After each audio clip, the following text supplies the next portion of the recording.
অন্ধকার রাত, গাজার আকাশে নিস্তব্ধতা, কিন্তু সেই নীরবতার বুক চিরে গর্জে ওঠে ফিলিস্তিনের স্বাধীনতাকামী সংগঠন আল কাসামের বজ্রধ্বনি। ৭ জুলাই উত্তর গাজার বেইত হানুনের কৃষি জমিতে ঘটে গেল এক চাঞ্চল্যকর ঘটনা। ইসরায়েলি বাহিনীর ওপর নামল প্রতিরোধের ঝড়, আর সেদিনের হামলার ফুটেজ প্রকাশ করল হামাসের সামরিক শাখা আল কাসাম ব্রিগেড। তাদের ভাষায় এটি ছিল ডেভিড স্টোনস অপারেশনেরই অংশ, এক জটিল, কৌশলী ও ভয়ঙ্কর আক্রমণ। আর সেই আক্রমণে ইসরায়েল স্বীকার করেছে ৫ সৈন্য নিহত, আরও অনেকে গুরুতর আহত। শুধু তাই নয়, আহতদের মধ্যে ছিলেন একজন ঊর্ধ্বতন কর্মকর্তা। লক্ষ্যবস্তু ছিল নাহাল ব্রিগেড, যারা সম্প্রতি উত্তর গাজার দায়িত্ব নিয়েছেন। ইসরায়েলি সংবাদ মাধ্যম নিজেরাই বলছে এটি ছিল ৭ অক্টোবর ২০২৩-এর পর থেকে সবচেয়ে জটিল ও বিপজ্জনক আক্রমণ। ফুটেজে ধরা পড়েছে কৃষি জমিতে হঠাৎ বিস্ফোরণ, ইসরায়েলি টহল ভ্যান ও সৈন্যদল মুহূর্তেই ছিন্ন ভিন্ন। ধোঁয়ার কুণ্ডলে আকাশে মিলিয়ে যাওয়া মাত্রই শুরু হয় গুলির ঝড়, যেন নরকের দরজা খুলে দিয়েছে আল কাসাম। বেইত হানুন থেকে খান ইউনিস, গাজার এক প্রান্ত থেকে আরেক প্রান্তে প্রতিরোধ যোদ্ধাদের পদচিহ্ন। খান ইউনিসে এক অভিযানে নিহত হন কেফির ব্রিগেডের তরুণ কর্মকর্তা লেফটেন্যান্ট ওরি জেরলিক। মাত্র ২০ বছর বয়সেই থেমে গেল তার যাত্রা। ইসরায়েলি বাহিনীর ভেতর কেঁপে উঠল হতাশার স্রোত। আল কাসাম ব্রিগেড থামেনি। গাজার আল জাইতুন পাড়ায় তাদের পরবর্তী আঘাত। উচ্চ বিস্ফোরক আইইডি দিয়ে দুটি ইসরায়েলি ট্যাঙ্কে আঘাত হানে তারা। বিস্ফোরণের পর উদ্ধারকারী দল এগোতে আবার গর্জে ওঠে প্রতিরোধের অস্ত্র, যেন বার্তা, তোমাদের প্রতিটি পদক্ষেপে মৃত্যুর ছায়া। ২২ আগস্ট বদর মসজিদের কাছে আরও এক নাটকীয় মুহূর্ত। মেরকাভা ট্যাঙ্ক থেকে বের হওয়া মাত্র এক ইসরায়েলি সৈন্যকে মেশিন গানের গুলিতে ঝাঁঝরা করে দেয় আল কাসাম। এক টান টান শ্বাসরুদ্ধকর দৃশ্য, যা ইসরায়েলি বাহিনীকে মনে করিয়ে দেয় গাজায় প্রতিরোধ সহজেই হার মানবে না। এ লড়াই একা লড়ছে না আল কাসাম, পাশে আছে আল আকসা ব্রিগেড ও আল নাসের সালাহ আল দিন ব্রিগেড। খান ইউনিসের উত্তরে তারা একসাথে মর্টার শেলে আঘাত হানে ইসরায়েলি সৈন্য ও সামরিক যানবাহনের উপর। আকাশ কেঁপে ওঠে গোলার বিস্ফোরণে। একইভাবে আল কুদস ব্রিগেডও ছড়িয়ে দিচ্ছে আতঙ্ক। তারা ব্যবহার করছে স্ট্যান্ডার্ড 60 মিমি মর্টার রাউন্ড, লক্ষ্য করেছে ইসরায়েলের সামরিক সরঞ্জাম। ২১ আগস্ট আল কাসাম ও আল কুদসের যৌথ অ্যাম্বুশ ছিল আরও ভিন্ন মাত্রার। গাজা শহরের আল সুজাইয়া পাড়ায় বিস্ফোরক আর ট্যাঙ্ক বিরোধী শেলে উড়িয়ে দেওয়া হয় ইসরায়েলি সাজোয়াজান। ইসরায়েল বিশ্বকে বোঝাতে চেয়েছিল হামাস দুর্বল হয়ে পড়েছে, তাদের ৯০% শক্তি ধ্বংস। কিন্তু বাস্তবতা উল্টো। প্রতিদিনের হামলা, প্রতিদিনের ক্ষতি প্রমাণ করছে আল কাসাম এখনো অদম্য, অপ্রতিরোধ্য। প্রতিটি আঘাত যেন আরেকটি বার্তা, আমরা বেঁচে আছি, আমরা লড়ছি, আমরা জিতব। কৃষি জমির নীরবতা ভেঙে যে বজ্রপাত নেমেছিল, সেটিই আজ প্রতিরোধের প্রতীক। ইসরায়েল যতই লৌহ কপাট টেনে রাখুক, আল কাসামের প্রতিটি আঘাত সেই কপাট চূর্ণ করছে। বেইত হানুনের রাত যেন অন্ধকারে আলো হয়ে ফুটে ওঠা প্রতিরোধ, আর ইসরায়েলের চোখে আতঙ্কের ছাপ।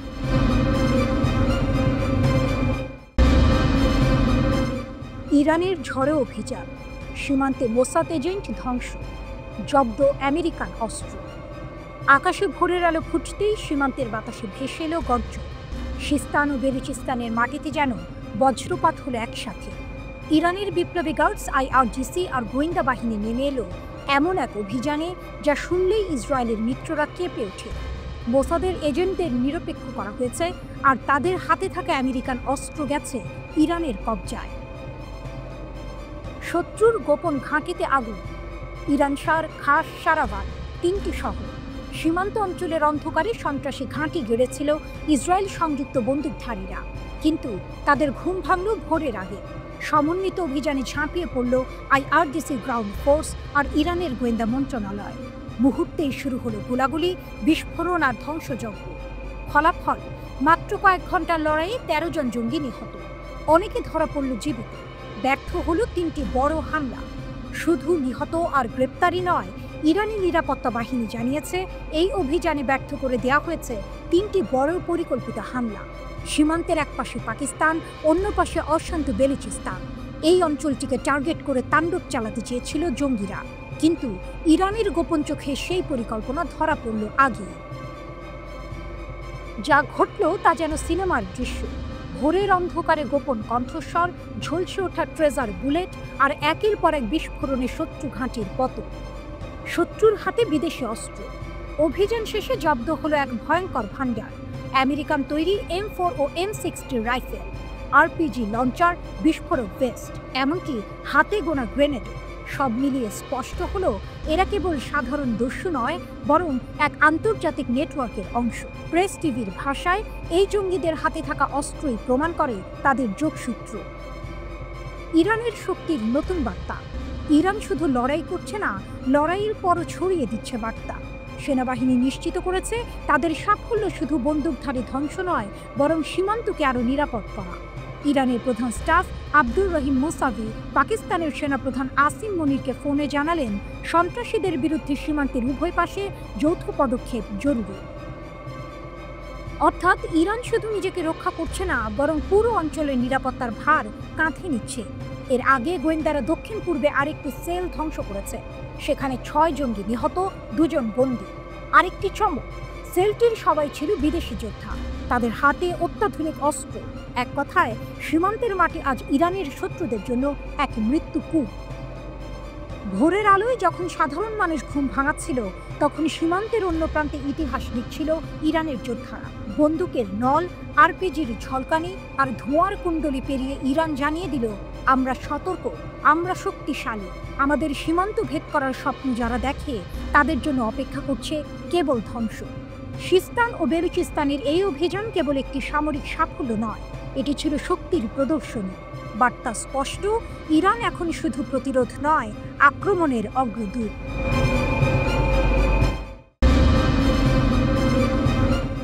ইয়েমেনি ক্ষেপণাস্ত্র বনাম ইসরায়েল। রাত তখন গভীর। হঠাৎ ইসরায়েলের আকাশে বাজল সতর্কতার সাইরেন।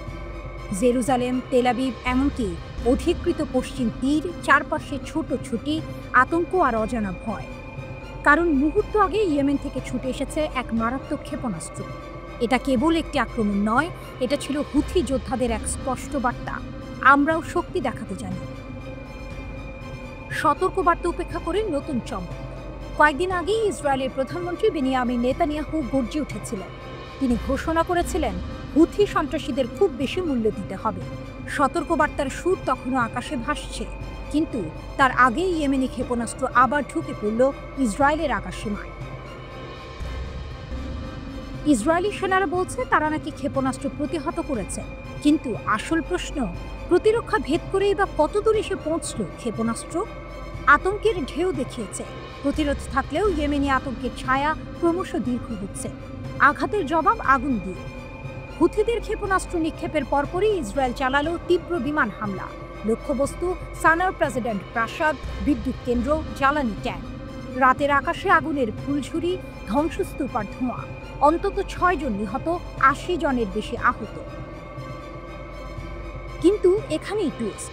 ইসরায়েল ভেবেছিল এই আক্রমণে হুথিরা দুর্বল হবে। বাস্তবে ঘটল উল্টোটা। ইয়েমেনি সশস্ত্র বাহিনী আরও ক্ষিপ্ত হলো, আরও দৃঢ় হলো। তারা ঘোষণা করল, ইসরায়েলে পাঠানো প্রতিটি ক্ষেপণাস্ত্রই আমাদের প্রতিরোধের প্রতীক। ইয়েমেনি সশস্ত্র বাহিনীর শক্তি। 22 আগস্টের হামলায় হুথিরা প্রথমবারের মতো ব্যবহার করেছিল গুচ্ছ বোমা সজ্জিত ক্ষেপণাস্ত্র। এটা ছিল এক অভূতপূর্ব পদক্ষেপ। সামরিক বিশেষজ্ঞদের মতে, গুচ্ছ বোমা শুধু বিস্ফোরণ ঘটায় না, বরং যুদ্ধক্ষেত্রে বিভ্রান্তি আর দীর্ঘমেয়াদী ধ্বংস তৈরি করে। এই এক আঘাতেই প্রমাণ হলো, ইয়েমেনি যোদ্ধারা শুধু প্রতিরক্ষামূলক নয়, আক্রমণাত্মক সক্ষমতাও অর্জন করেছে। তাদের ক্ষেপণাস্ত্র এখন 1000 কিলোমিটার দূরের লক্ষ্যবস্তুতে আঘাত হানতে সক্ষম। আর এটাই ইসরায়েলের জন্য সবচেয়ে বড় দুঃস্বপ্ন। কল্পনা করুন দৃশ্যটি। রাতের আকাশে একের পর এক সাইরেন বাজছে। পরিবারগুলো বাংকারে আশ্রয় নিচ্ছে। ইসরায়েলি সেনারা আকাশে তাকিয়ে আতঙ্কে দেখছে অগ্নিশিখা। আর সেই মুহূর্তে 1000 কিলোমিটার দূরে সানার মরুভূমিতে দাঁড়িয়ে হুথি যোদ্ধারা ঘোষণা করছে, আমরা থামব না, তোমরা যতই আঘাত করো, আমরা তার জবাব দেব আগুন দিয়ে। এই লড়াই শুধু ক্ষেপণাস্ত্রের নয়, এটা শক্তির প্রদর্শন, প্রতিরোধের ঘোষণা। আর প্রতিটি আঘাতে যেন নতুন করে লিখে দিচ্ছে ইয়েমেন বনাম ইসরায়েলের সংঘাতের উত্তেজনাপূর্ণ অধ্যায়।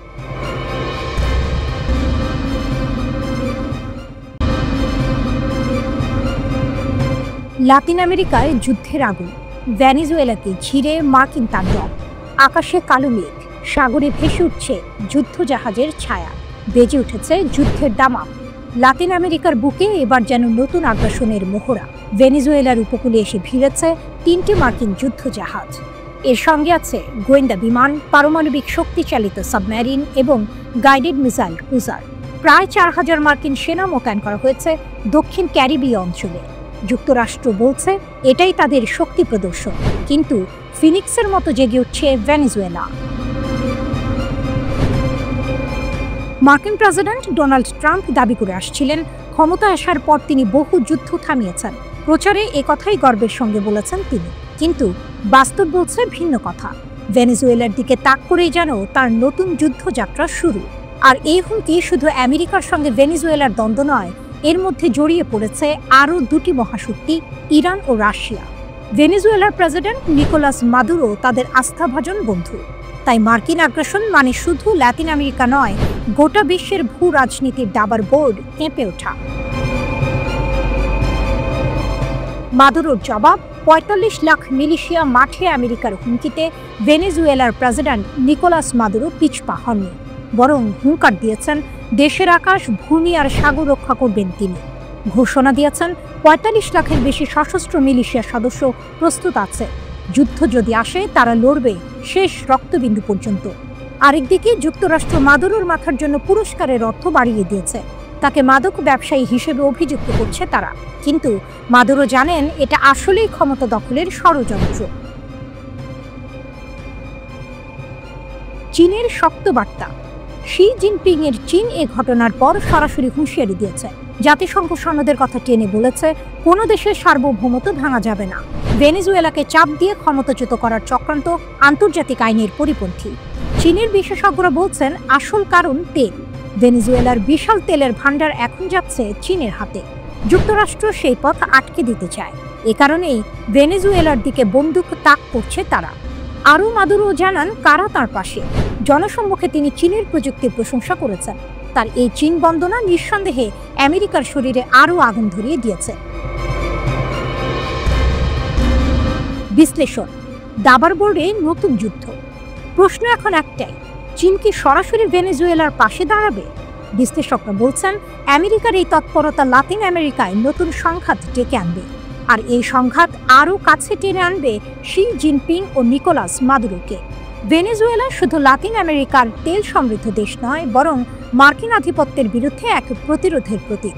তাই দক্ষিণ ক্যারিবীয় সাগরের উত্তাল ঢেউয়ের নিচে আজ লুকিয়ে আছে এক নতুন যুদ্ধের পূর্বাভাস। আগুন কি ছড়াবে বিশ্বজুড়ে? মার্কিন যুদ্ধজাহাজ ইতিমধ্যে দিগন্তে। মাদুরোর মিলিশিয়ারা বন্দুক হাতে প্রস্তুত। চীন ও রাশিয়া তাকিয়ে আছে মাঠে নামার সংকেতের দিকে। লাতিন আমেরিকার মাটিতে কি নতুন এক বিশ্বযুদ্ধের আগুন জ্বলতে যাচ্ছে?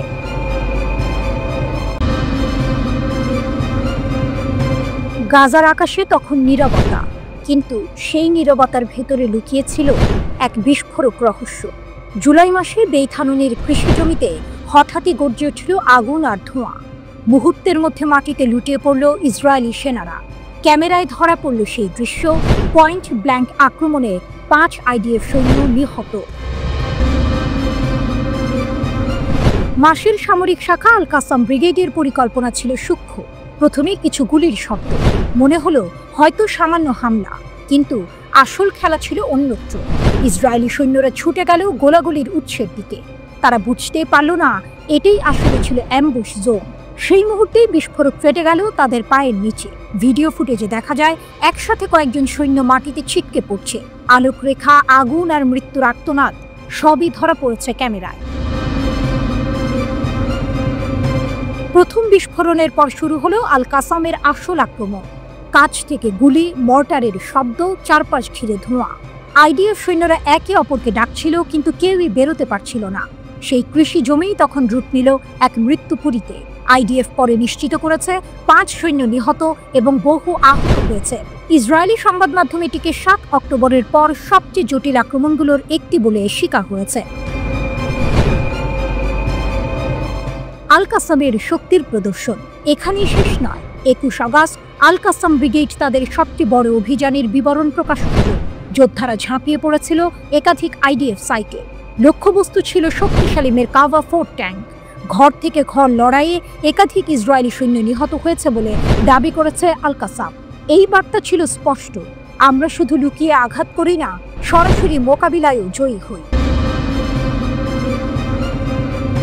যেখানে আল কাসাম তাদের সাফল্য উদযাপন করছে, ঠিক তখনই ইসরায়েলি সামরিক বাহিনী নাসির হাসপাতালে হামলার জন্য দায় চাপাতে চাইল হামাসের উপর। দাবি করল তারা নাকি একটি হামাস ক্যামেরা ধ্বংস করেছে, কিন্তু সেই দাবির পক্ষে কোনো প্রমাণ দেখাতে পারেনি আন্তর্জাতিক মহলে। তাই আরও প্রশ্ন জাগল, তাহলে দোষী কে? একটি ভিডিও, কয়েকটি সেকেন্ড, কিন্তু সেই ফুটেজ বদলে দিল যুদ্ধের চেহারা।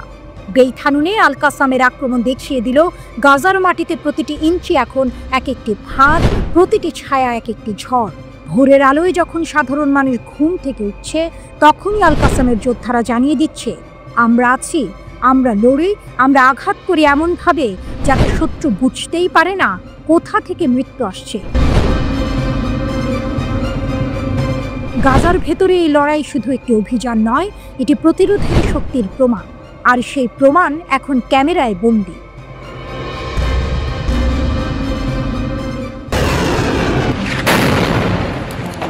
গাজার পুরো নিয়ন্ত্রণ নেবেন প্রধানমন্ত্রী বেনিয়ামিন নেতানিয়াহু। এমন ঘোষণা দিতেই ইসরায়েলি যেন আগুন জ্বলে উঠেছে। রাজধানীর রাস্তায় হাজার হাজার মানুষ নেমে এসেছে বিক্ষোভে, সরকারের বিরুদ্ধে স্লোগানে কাঁপছে শহর। এদিকে আন্তর্জাতিক মহল থেকেও আসছে ধাক্কা। একে একে মিত্র দেশগুলো ফিলিস্তিনকে স্বাধীন রাষ্ট্র হিসেবে স্বীকৃতি দিচ্ছে, যেন চারদিক থেকে কোণঠাসা নেতানিয়াহু। কিন্তু সবথেকে বড় ধাক্কা এসেছে ভেতর থেকে। নিজ দেশের সেনাপ্রধানই আর তার পাশে নেই। ইয়াল জামির, ইসরায়েলের সামরিক শক্তির এই অভিভাবক, প্রকাশ্যে জানিয়ে দিয়েছেন গাজা দখলের পরিকল্পনা আত্মঘাতী, বরং তিনি চান জিম্মি বিনিময়ের মাধ্যমে সমাধান খুঁজে বের করতে।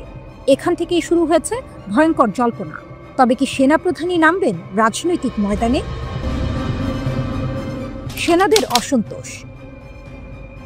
যুদ্ধের মাঠে ক্লান্ত, ভাঙা মনোবল নিয়ে দাঁড়িয়ে আছে ইসরায়েলি সেনারা।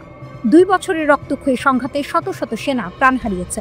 কেউ কেউ হতাশায় আত্মহত্যার পথ বেছে নিচ্ছেন। যুদ্ধ চালিয়ে যাওয়ার আগ্রহ যেন প্রতিদিন ক্ষয়ে যাচ্ছে। অনেক সেনা সরাসরি বলেই ফেলেছেন, গাজা দখল করতে চাইলে চাই দানবীয় শক্তি। হাজার হাজার সৈন্য নামিয়েও সেটা সহজ নয়। তবু নেতানিয়াহু যেন শুনতেই চান না, বরং তিনি নতুন করে 60,000 রিজার্ভ সেনাকে ডাক দিয়েছেন। সেপ্টেম্বরেই তাদের রিপোর্ট করতে হবে। কিন্তু সেনাপ্রধান ইয়াল জামির দৃঢ় কণ্ঠে ঘোষণা করেছেন, সমাধান যুদ্ধ নয়, সমাধান হলো আলোচনায়। এ এক ভয়ঙ্কর বার্তা। সরকারের সঙ্গে সেনাবাহিনী টানাপোড়েন এবার প্রকাশ্যে। অভ্যুত্থানের গুঞ্জন। এই পরিস্থিতিতে প্রশ্ন উঠছে, ইসরায়েলে কি তবে সামরিক অভ্যুত্থান ঘটতে যাচ্ছে? ইতিহাস বলছে দেশটি সবসময় ডেমোক্রেটিক কাঠামো আঁকড়ে ধরেছে, কিন্তু এখন যখন সেনাবাহিনী ও সরকারের মধ্যে আস্থার সেতু ভেঙে পড়ছে, তখন গুঞ্জনই স্বাভাবিক। রাজনৈতিক বিশ্লেষকদের মতে সরাসরি অভ্যুত্থান হওয়ার সম্ভাবনা তুলনামূলক কম, কারণ শক্তিশালী ডিপ টেস্ট এই পরিস্থিতি সামাল দিতে মরিয়া। সেনাপ্রধানও সরাসরি ক্ষমতা দখলের কথা ভাবছেন না, তবে ঝুঁকি অন্য জায়গায়। নেতানিয়াহুকে হয়তো অন্যভাবে সরিয়ে দেওয়া হতে পারে। হত্যা, হঠাৎ পদত্যাগ, কিংবা আগাম নির্বাচন। সম্ভাবনার খেলা এখন যে কোনো দিকে মন নিতে পারে। একদিকে রাস্তায় বিক্ষোভ করা ইসরায়েলিরা, অন্যদিকে যুদ্ধক্ষেত্রে ক্লান্ত সৈন্যরা। মাঝখানে দাঁড়িয়ে আছেন নেতানিয়াহু, নিজের ভবিষ্যৎ আঁকড়ে ধরা এক নেতা। তার সামনে শুধু গাজার মানচিত্র নয়, সামনে রয়েছে রাজনৈতিক টিকে থাকার লড়াই। অভ্যুত্থান হোক বা না হোক, স্পষ্ট হচ্ছে একটাই সত্য, ইসরায়েল এমন এক সন্ধিক্ষণে দাঁড়িয়ে গেছে যেখানে প্রতিটি সিদ্ধান্ত নির্ধারণ করবে দেশটির ভবিষ্যৎ। ভাঙা ইটের স্তূপ থেকে উঠে আসছে ইরানের পরমাণু স্বপ্ন। আকাশ নিস্তব্ধ, বাতাসে ধোঁয়ার কটু গন্ধ। ইরানের পরমাণু স্থাপনাগুলো ভস্মীভূত ধ্বংসস্তূপে পড়ে আছে। মার্কিন যুক্তরাষ্ট্র ও ইসরায়েলের যৌথ হামলায় ক্ষত বিক্ষত হয়েছে সেই গবেষণাগারগুলো, যেগুলো একদিন বিশ্বের সামনে ইরানের শক্তির প্রতীক হয়ে উঠতে পারত।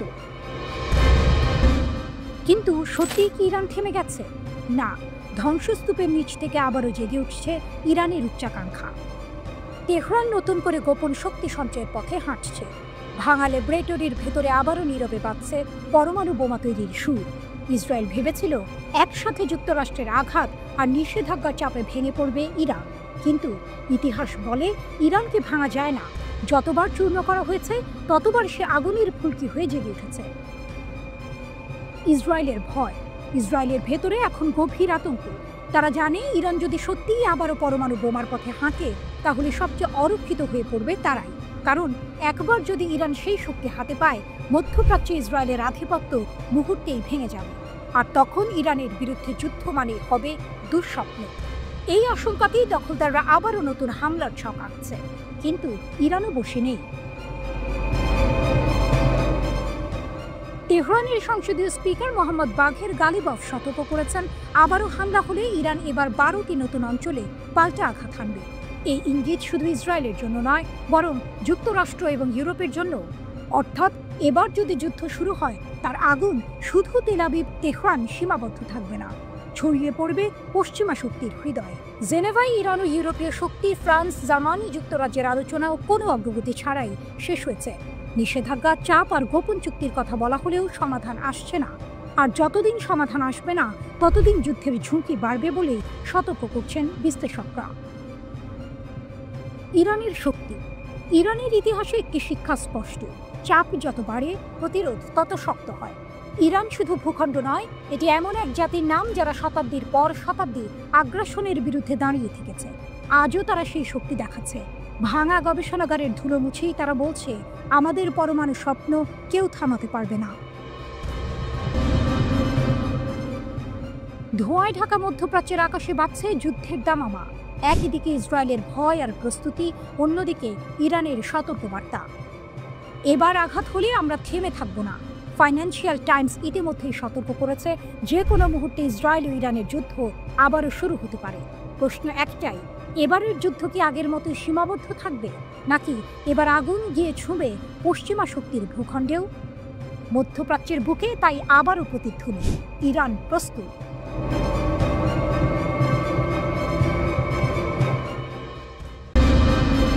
গল্পটা শুরু হয় রাতের আঁধারে, যখন তেহরানের সরু গলিগুলোতে রহস্যের জাল বুনছিল বাতাস। শুধু তেহরান নয়, ছড়িয়ে ছিটিয়ে থাকা অন্যান্য শহরেও চলছিল এক গোপন খেলা। ইসরায়েলি গোয়েন্দা সংস্থা মোসাদের এজেন্টরা ছড়িয়ে পড়েছিল ইরানের মাটিতে এক অদৃশ্য সাপ হয়ে। তাদের লক্ষ্য দেশের গোপনীয় তথ্য পাচার করা, অস্থিতিশীলতা তৈরি করা। কিন্তু তাদের চাল ছিল ত্রুটিপূর্ণ, কারণ ইরানের গোয়েন্দারা তাদের এই ছায়া যুদ্ধকে গভীরভাবে পর্যবেক্ষণ করছিল। নীরবে দক্ষতার সাথে তারা 21 জনকে চিহ্নিত করল। তাদের মধ্যে 20 জনকেই গ্রেপ্তার করা হয়েছে এবং এদেরকে হাতে নাতে ধরেছে ইরানের গোয়েন্দা মন্ত্রণালয়।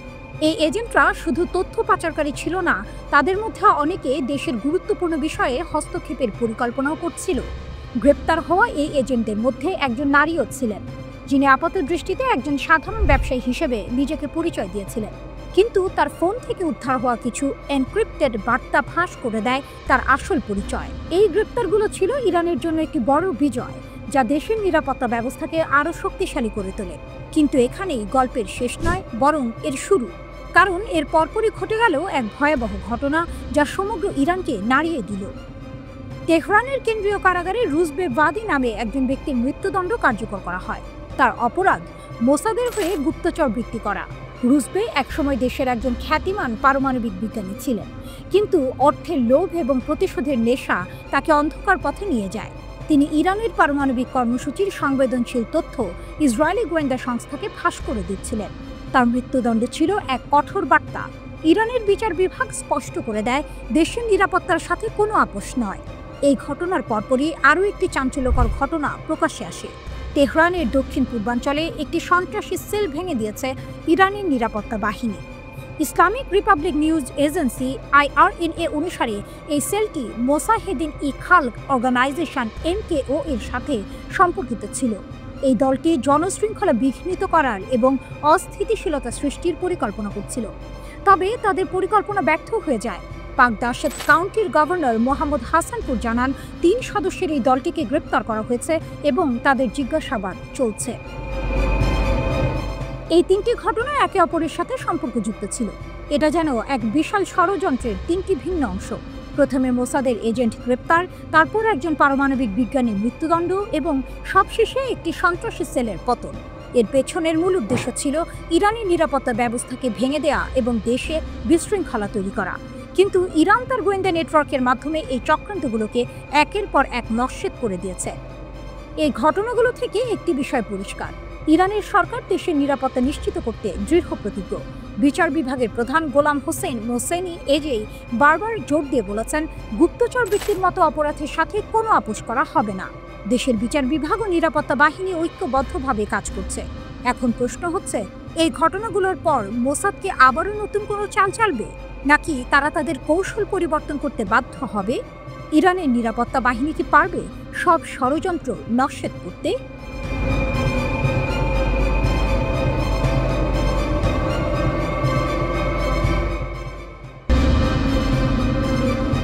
রাতের নিকষকাল অন্ধকারে গাজা উপত্যকা তখনও আর্তনাদ করছে। বোমার শব্দ, মানুষের কান্না আর ধ্বংসস্তূপের নিস্তব্ধতা, সব মিলিয়ে এক ভুতুড়ে পরিবেশ। ইসরায়েলের যুদ্ধবিমানগুলো তখনও আকাশের বুক চিরে যাচ্ছে যেন এক হিংস্র বাজ পাখি। এমন এক ভয়ঙ্কর সময়ে হঠাৎ করে যেন রাজনীতির মঞ্চে এক নতুন মোড় এলো। যে সৌদি আরবকে ইসরায়েলের মিত্র বলে মনে করা হচ্ছিল, সেই সৌদি আরবই এবার ইসরায়েলের গাজা দখলের পরিকল্পনার বিরুদ্ধে মুখ খুলল। সৌদি আরবের পররাষ্ট্র মন্ত্রণালয় এক বিবৃতি প্রকাশ করে, যা মধ্যপ্রাচ্যের রাজনীতিতে রীতিমতো ঝড় তুলে দেয়। বিবৃতিতে বলা হয়, সৌদি আরব ইসরায়েলের গাজা দখলের পরিকল্পনাকে সবচেয়ে কঠোর ভাষায় নিন্দা জানাচ্ছে। এই বিবৃতি শুধু কথার কথা ছিল না, এর পেছনে ছিল এক গভীর অভিযোগ। রিয়াদ অভিযোগ করে, ইসরায়েল গাজায় ফিলিস্তিনিদের অনাহার